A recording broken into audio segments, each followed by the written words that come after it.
Good afternoon. Ito na yung mga last part ng video. Ito yung completely na natapos ko na. Tapos na natin tapos na natin patina, tapos na natin makabit gamit ang epoxy. Ito yung natapos ko na. Ito na yung last part ng video. I-detail na natin, i-video natin para ma-detail. Sige, ako na ang mag-video para makita. I-video natin.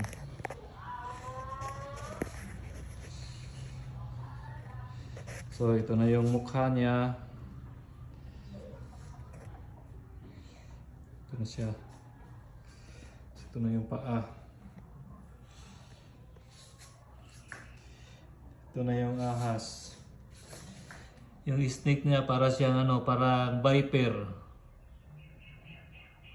Ito yung paa.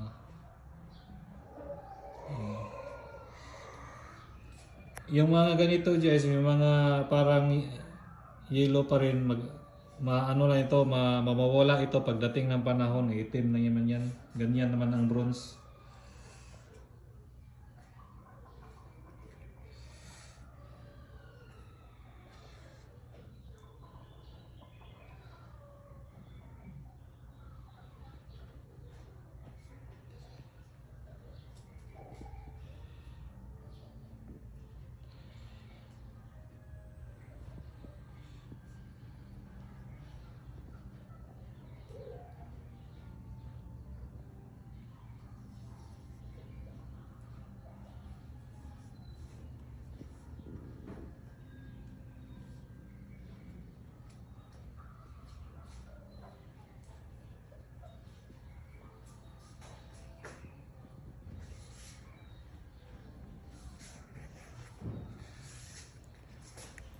So hanggang dito na.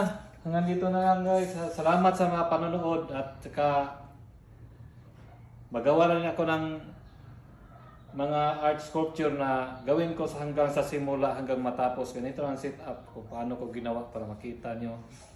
Bye bye!